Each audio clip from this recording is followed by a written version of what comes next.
Hello again, and welcome to another episode of Brenda's Musings. So today I want to talk about inspiration. Inspiration can come from so many different places, right? It can come from, seeing others do something and do it well. It can come from looking at something and seeing it in a different light and thinking that there's a way that you can maybe better explain or better showcase something. It can come from just hearing somebody talk about something and catching their enthusiasm and being inspired by them. It can come from the results that somebody gets when they do something and do it successfully. There's just so many different places, right? That's not even touching on things like it can come from nature. It can come from, a book. It can come from a color. It can come from a texture. It can come from an animal. It can come from blah, blah, blah, blah. It goes on and on and on and on. But once you've been inspired by something, what do you do with that inspiration? And that's the key. We're often inspired by something or someone, some turn of events. We get this idea and we don't know what to do with it, right? So we sort of sit on it for a while.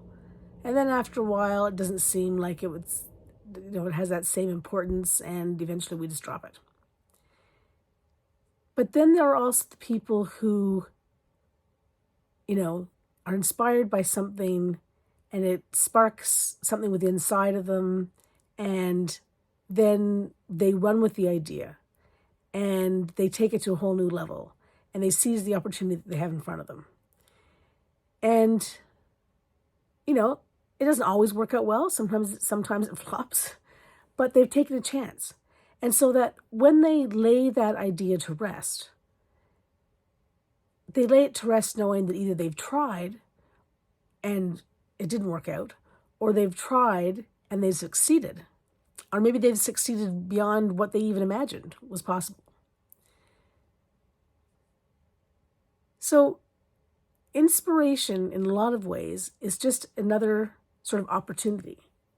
And nothing happens if we just sit on it. It just kind of withers away and dies as other things, are piled on top of it, and then, and it's eventually forgotten all about. So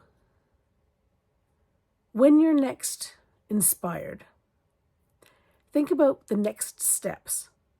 What do you do with that inspiration? And maybe it's something you're not even qualified to take to the next level yourself. Maybe you need to get a team around you. Maybe you need to do some research.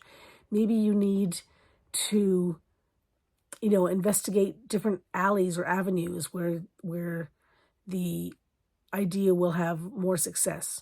Maybe you need to lay some groundwork for it. Maybe you need some sort of